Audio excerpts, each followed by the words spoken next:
لا موجود إلا الله، لا مشهود إلا الله، لا مقصود إلا الله، لا معبود إلا الله، لا إله إلا الله، آمنا برسول الله. السلام علیکم ورحمۃ اللہ وبرکاتہ. الحمد للہ وکفى والصلاة والسلام على سید الرسل وخاتم الانبیاء لا نبی بعدہ ولا رسول بعدہ ولا معصوم بعدہ. رب اشرح لي صدری ويسر لي امری واحلل عقدة من لسانی يفقه قولی. رب زدنی علما وارزقنی فہما. رب انی لما انزلت الی من خیر فقیر.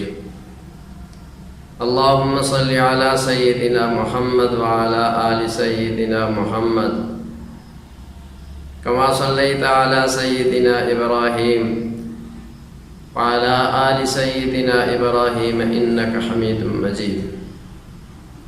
اللهم بارك على سيدنا محمد وعلى آل سيدنا محمد كما باركت على سيدنا إبراهيم وعلى آل سيدنا إبراهيم إنك حميد مجيد. آن لائن قربانی کورس سن 1441 ہجری بمطابق جولائی 2020 سبق نمبر 10 آج پڑھنے لگے ہیں. آج کا بہت ہی اہم موضوع قربانی کے مسائل ہیں، جس میں مرکزی عنوانات قربانی کے مسائل و فضائل، نماز عید قربانی کے مسائل و فضائل،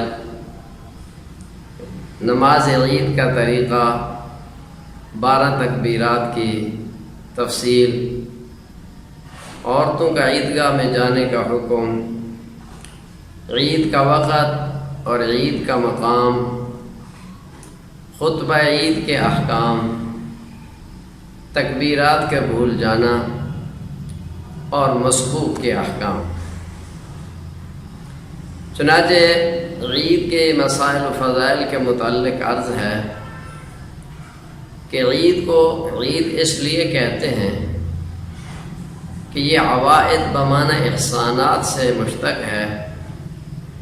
اس دن اللہ رب العزت کے بے پناہ بے شمار احسانات ہوتے ہیں، اس لیے اس کو عید کہتے ہیں. یا عید عود سے ہے. عود کا معنی ہے لوٹنا.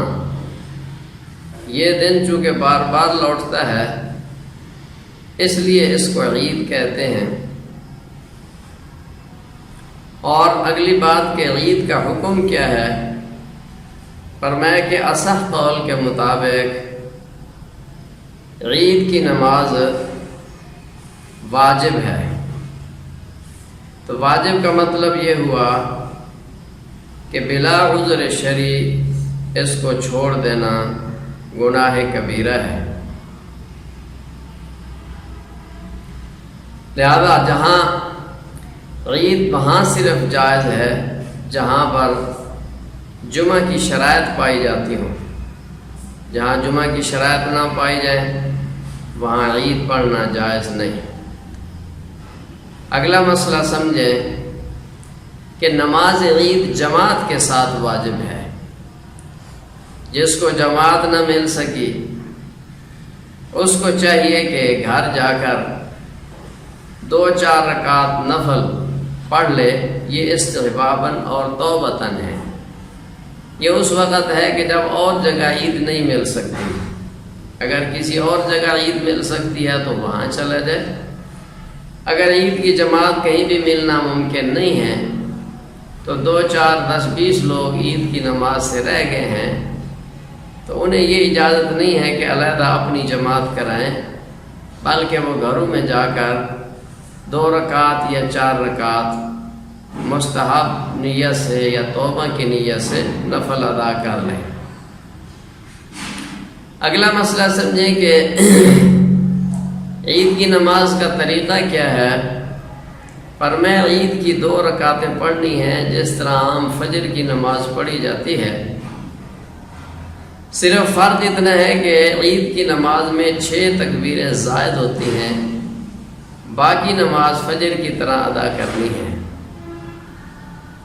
اور یہ بھی یاد رکھیں کہ عید کی نماز میں نہ اذان ہے نہ اقامت ہے، بس صفیں سیدھی کر کے امام کی تکبیر کے ساتھ تکبیر تحریمہ کہیں، ہاتھ کانوں تک اٹھائیں اور ناف کے نیچے باندھ لیں، اس کے بعد ثنا پڑھ کر خاموش ہو جائیں، پھر امام مسلسل 3 تکبیریں کہیں گا، آپ بھی ان کے ساتھ 3 تکبیریں کہیں اور ہر تکبیر پر ہاتھ کانوں پر لے جا کر چھوڑ دیں، پھر تیسری تکبیر کے بعد ہاتھ ناف پر باندھ لیں اور خاموش کھڑے رہیں۔ امام جب قرات سے فارغ ہو تو تکبیر کہتے ہوئے رکوع میں جائیں، مقتدی بھی امام کے ساتھ رکوع میں جائیں گے۔ پہلی رکعت مکمل ہوئی، باقی جو رکوع سجود ہے وہ جیسے باقی نمازوں میں ہے وہ اسی طرح ہے۔ پھر دوسری رکعت میں جب کھڑے ہوں گے تو اس میں بحالت قیام ہاتھ باندھیں گے، امام قرات کرے گا، آپ امام کی قرات سنیں گے، اس کے بعد 3 تکبیریں زائد کہیں گے اور ہر تکبیر پر ہاتھ کانوں تک لے جا کر چھوڑ دیں گے۔ چوتھی تکبیر ہاتھ اٹھائے بغیر کہہ کر رکوع میں چلے جائیں گے۔ باقی نماز فجر کی نماز کی طرح ہے۔ اور یہ بات یاد رکھیں کہ پہلی تکبیر میں تکبیریں پہلی رکعت میں تکبیریں پہلے ہیں، دوسری رکعت میں تکبیریں قرات کے بعد ہیں۔ اس پر مغالطہ لگ جاتا ہے اکثر کہ تکبیریں کب کہنی ہیں، تو یہ فارمولہ یاد رکھیں، پہلی رکعت ہے تو تکبیریں بھی قرات سے پہلے کہنی ہیں، دوسری رکعت میں تکبیریں قرات کے بعد کہنی ہیں۔ اس فارمولے کی وجہ سے یہ بات کبھی نہیں بھولے گی۔ اور بڑا اہم مسئلہ کہ ہم نے کہا کہ تکبیرات 6 تکبیریں زائد ہیں، 3 پہلی رکعت میں اور 3 دوسری رکعت میں، جبکہ بعض ائمہ کرام کے نزدیک عید کی تکبیریں زائد تکبیریں 12 ہیں، 6 پہلی رکعت میں اور 6 دوسری رکعت میں۔ اصل میں اس بارے میں روایات مختلف ہیں، روایات مختلف ہونے کی وجہ سے ائمہ کرام کے اقوال بھی مختلف ہوئے ہیں۔ تقریباً 10 اقوال پائے جاتے ہیں ائمہ کرام کے، روایات بھی اسی طرح متعدد ہیں، اور ہر امام نے اپنی اپنی ترجیحات کے مطابق کسی ایک روایت کو لیا ہے اور اس پر اپنے مسلک کی بنیاد رکھی ہے۔ لہذا تکبیرات جس امام نے جتنی بھی کہی ہیں اس کے مطابق نماز سب کی صحیح ہو جائے گی، کسی کی نماز کو غلط نہیں کہہ سکتے، کیونکہ ہر امام کا قول کسی نہ کسی حدیث پر قائم ہے۔ البتہ امام اعظم ابو حنیفہ رحمۃ اللہ علیہ نے 6 تکبیرات والی روایت کو لیا ہے، اس کی 2 وجہ ہیں۔ ایک وجہ تو یہ ہے کہ یہ کثیر صحابہ کرام رضی اللہ عنہم اجمعین، خصوصاً حضرت عبداللہ ابن مسعود، حضرت ابو موسیٰ اشعری، حضرت ابو مسعود رضی اللہ تعالی عنہم سے مروی ہے۔ اور دوسری وجہ یہ ہے کہ اس روایت کے اختیار کرنے میں ائمہ کرام کے کئی اقوال جمع ہو گئے ہیں۔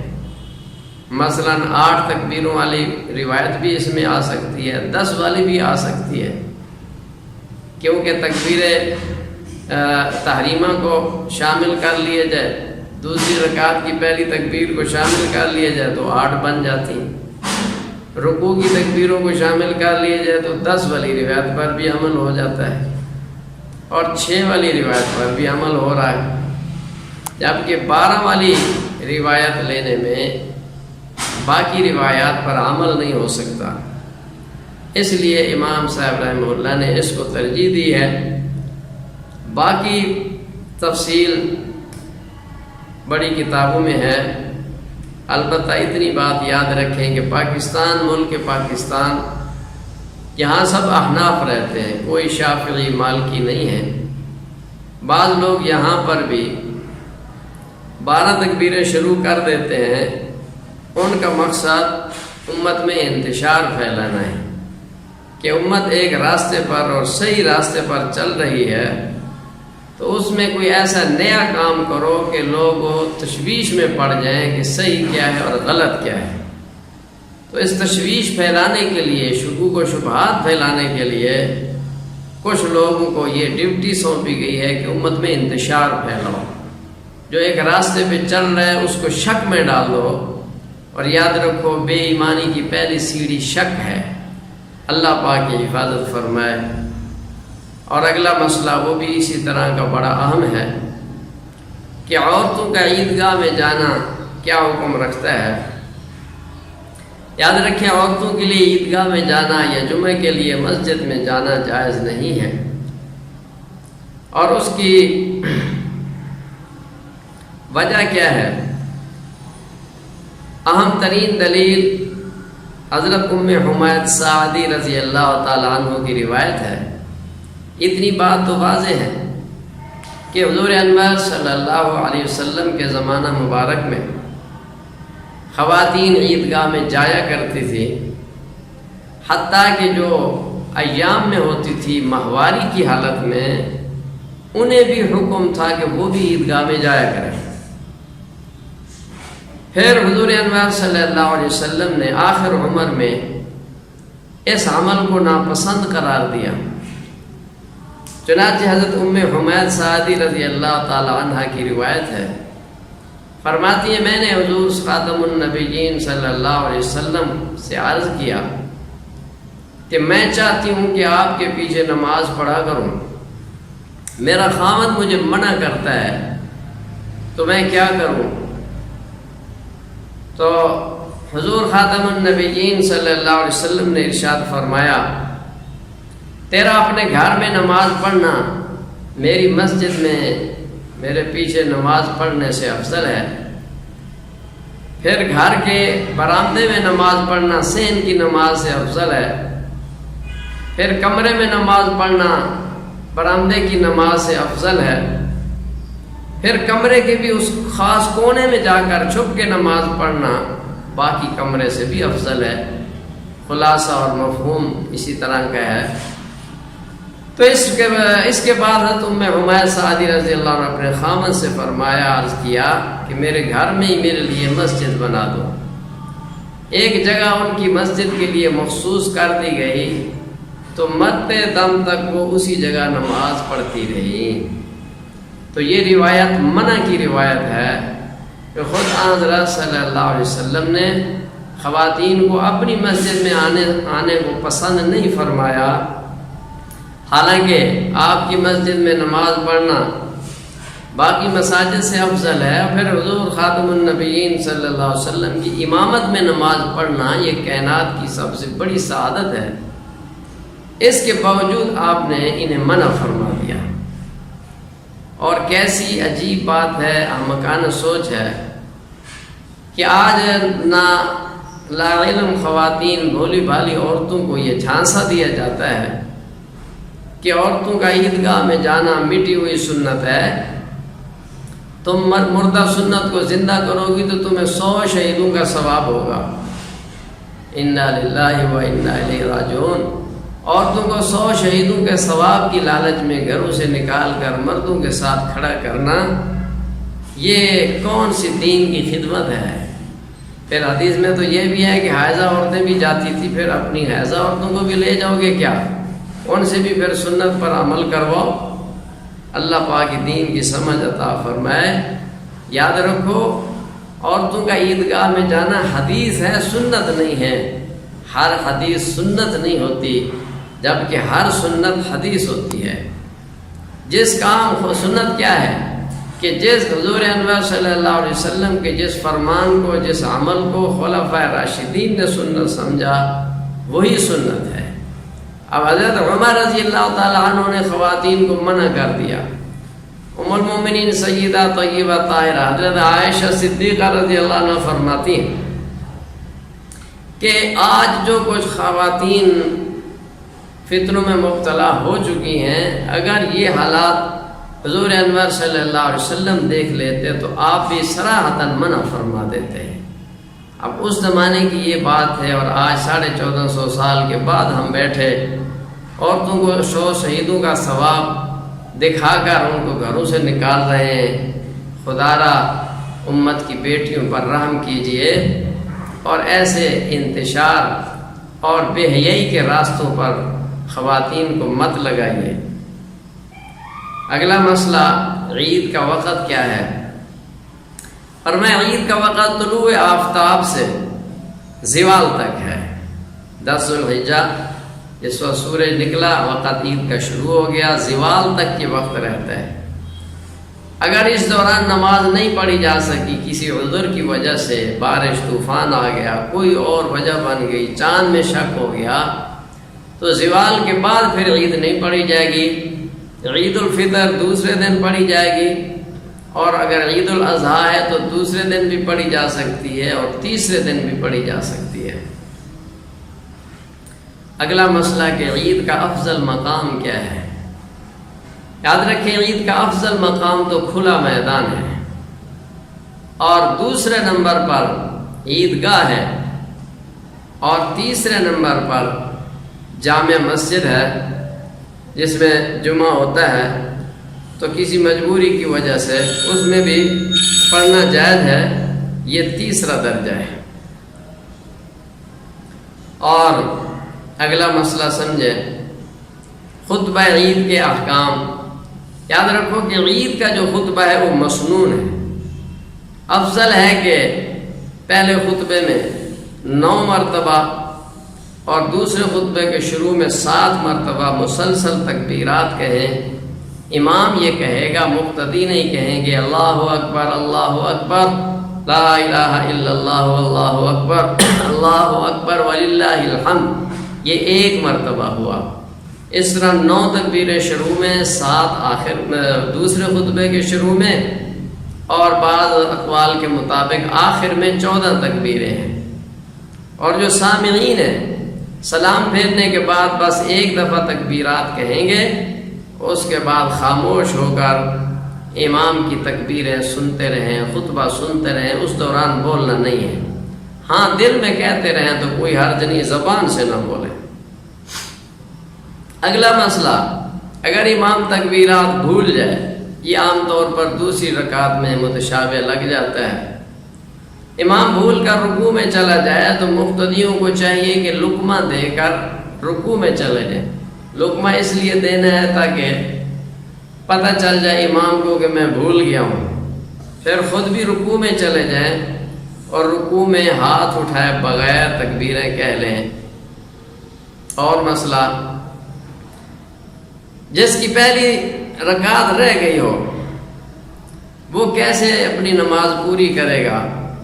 فرمایا جب امام سلام پھیر لے دونوں طرف تو وہ کھڑا ہو کر ثنا پڑھے، پھر قرات کرے، پھر زائد تکبیریں کہے گا، رکوع میں جائے گا، اس کی تکبیریں وہ قرات کے بعد کہے گا۔ اور جس کی دونوں رکعتیں رہ جائیں اس کو چاہیے کہ امام کے سلام پھیرنے کے بعد کھڑا ہو جائے اور دونوں رکعتیں اسی ترتیب سے پڑھے جس ترتیب سے نماز پڑھی جاتی ہے، اور تکبیریں اپنے اپنے مقام پہ کہے، پہلی رکعت میں قرات سے پہلے اور دوسری رکعت میں قرات کے بعد۔ اور تیسری صورت یہ ہے کہ پہلی رکعت میں صرف تکبیریں رہ گئی، جب یہ آیا تو امام تکبیریں کہہ کے رکوع میں جا چکا تھا، تو یہ کیا کرے گا؟ پہلا درجہ تو یہ ہے کہ پہلے تکبیر تحریمہ کہہ کر ہاتھ باندھے، پھر 3 بار تکبیرات زائد کہہ کر پھر رکوع میں جائے۔ اگر خطرہ ہے کہ امام رکوع سے کھڑا ہو جائے گا، رکوع ضائع ہو جائے گا، پھر اس کو چاہیے کہ تکبیر تحریمہ کے بعد رکوع میں شامل ہو جائے اور رکوع میں زائد تکبیریں بھی کہے بغیر ہاتھ اٹھائے اور تسبیحات رکوع بھی پڑھے گا۔ اگر امام نے اتنا وقت نہیں دیا، امام کھڑا ہو گیا تو پھر تسبیحات چھوڑ دے لیکن تکبیرات نہیں چھوڑے گا، وہ پوری کر کے ہی اٹھے گا۔ اور اگلا مسئلہ، ایک شخص دوسرے ملک میں عید پڑھ کر آیا تو اس کو یہاں آ کر مثلا سعودیہ میں عید پڑھی، یہاں آیا عید ہے، اس کو چاہیے کہ یہاں بھی عید میں شامل ہوگا۔ البتہ افضل یہ ہے کہ ایسا شخص عید کی امامت نہ کرائے، مقتدی بن کر عید کی نماز پڑھے۔ وآخر دعوانا ان الحمدللہ رب العالمین۔